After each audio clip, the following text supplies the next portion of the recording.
जब तक धसे नहीं आप। फिर क्या बताते हैं,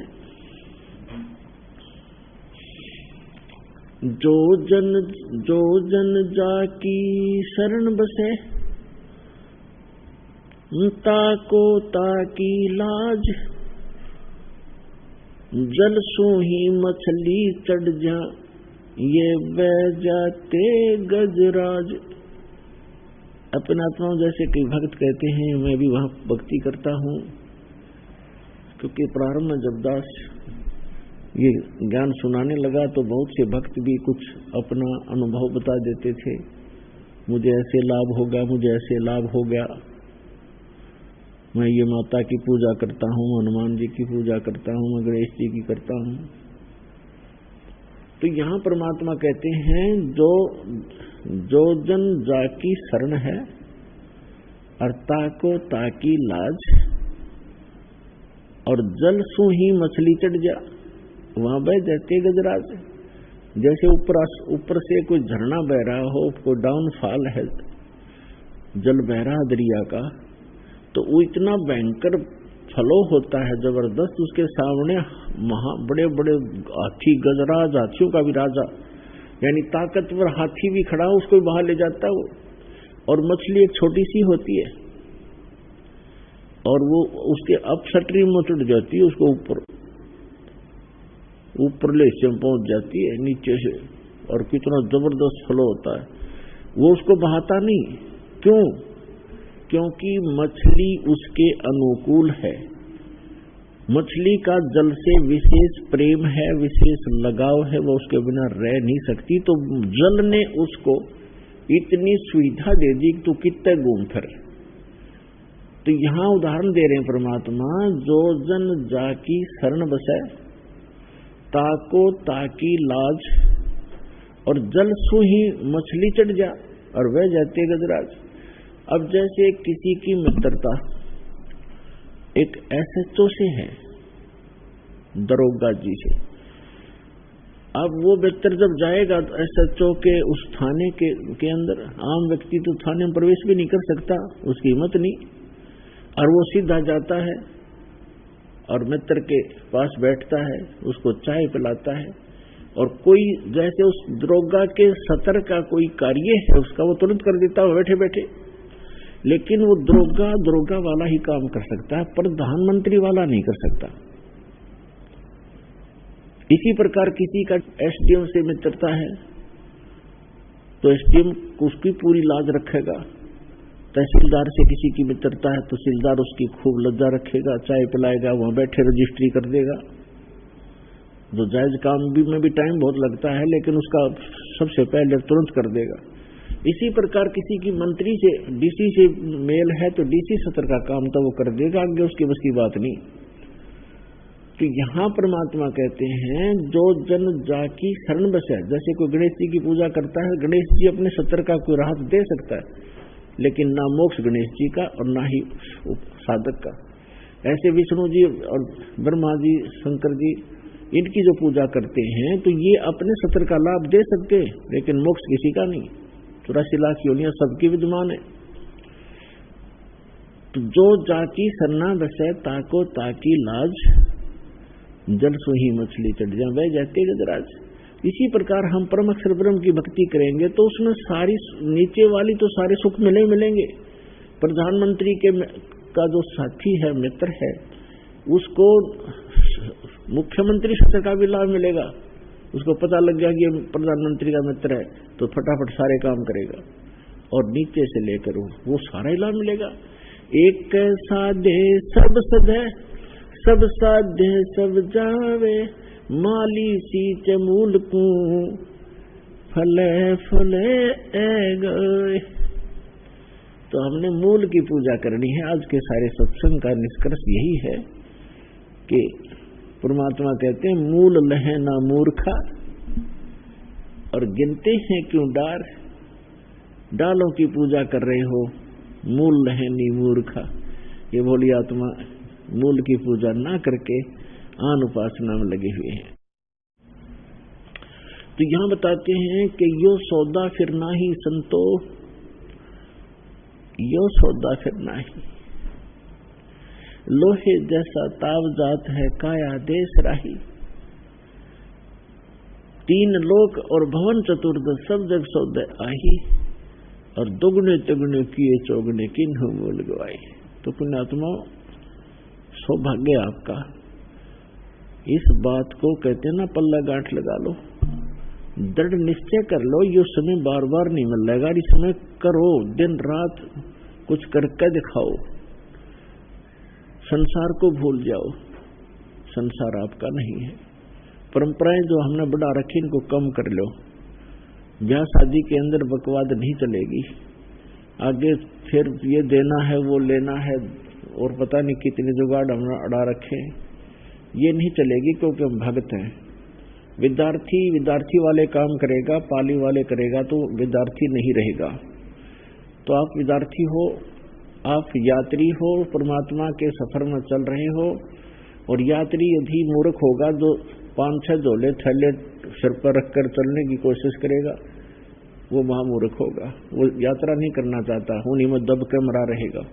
तो हमने अपने रीति रिवाजों को हल्का करना है, अपने सिर के कर्जों को कम करना है, दहेजवादी लेन देन बड़ी कोठियां बनाने से परहेज करना है।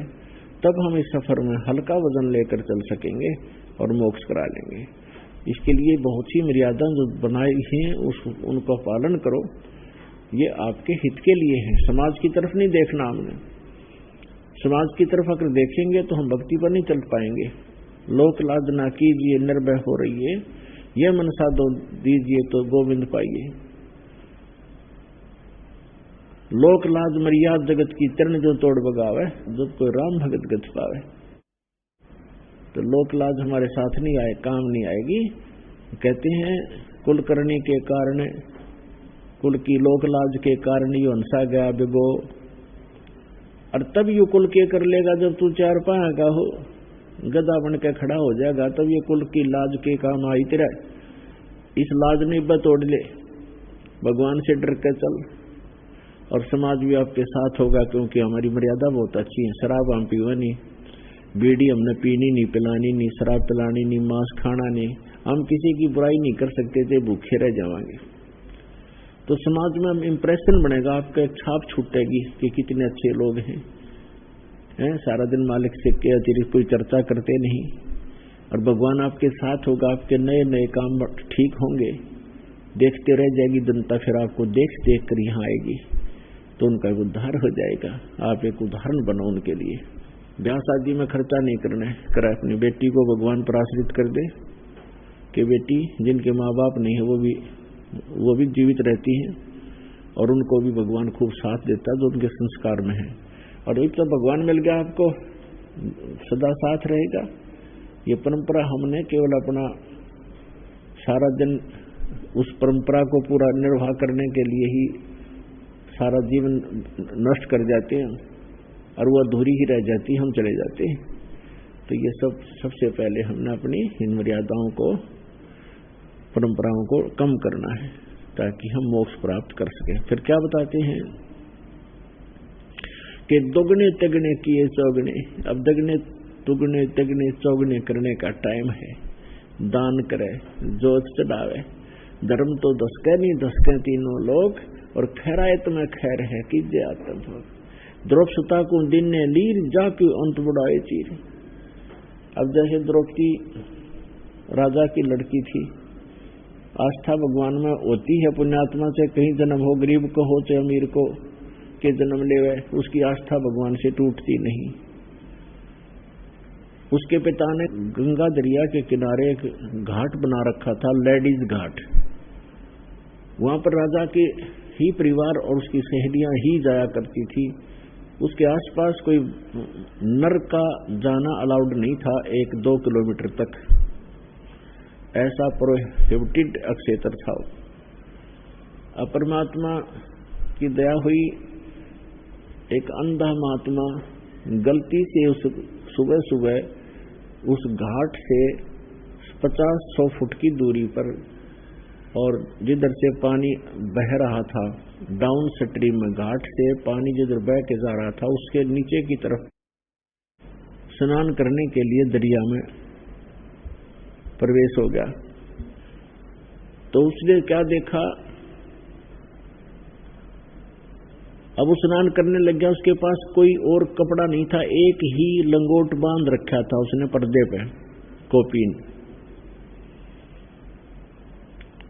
उसने सोचा था कि अब मुंह अंधेरा है, नहा के निकल आऊंगा और फिर चला जाऊंगा अपने जंगल में जहां वो रहता था, भक्ति करता था। जो ही वो जल में प्रवेश हुआ और हाथ से मलमल कर नहाने लगा, उसकी लंगोटी टूट गई, जो कपड़ा बांध रखा था पर्दे पे वो टूट गया। उधर से क्या हुआ, लड़कियां स्नान करने के लिए द्रौपदी के साथ हजारों की संख्या में उसकी सहेलियां आ रही थी।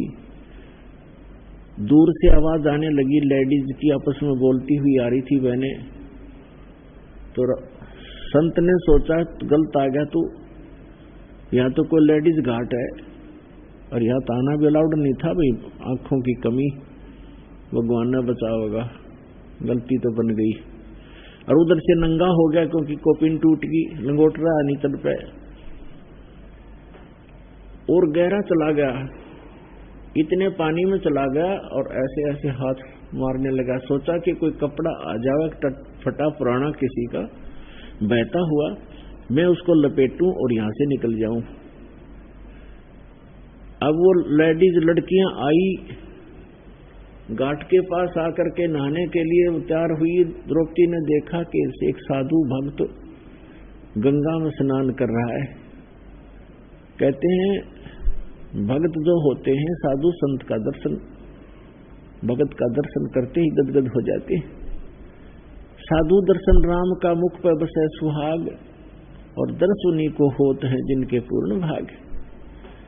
संत भक्त का मिलना बहुत पुण्यकर्मी प्राणी को ही होता है। जैसे यहाँ से दीक्षित कोई भक्त है, वो भी एक संत है, और वो किसी भाई बहन को जाकर बताता है तो सौभाग्य उसका, उसको उससे मिलन हुआ उस दिन, क्योंकि पुण्यकर्मी प्राणी को ही ऐसे भक्त मिला करते हैं जो ये सच्चा संदेश भगवान का लेकर पहुंचते हैं।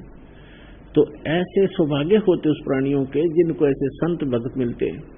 साधु दर्शन राम का मुख पर बसे सुहाग, और दर्श उन्हीं को होते हैं जिनके पूर्ण भाग। कबीरा दर्शन संत का परमात्मा आवे याद, और लेखे में वो है घड़ी, बाकी का समय व्यर्थ बाद। तो द्रौपदी ने सोचा महाराज जी नहा रहे हैं, पहले स्नान कर लूं, स्नान करके फिर महाराज जी से चर्चा करेंगे भगवान की, उनसे कहानी कथा पूछेंगे, वृक्ष के नीचे बैठाएंगे।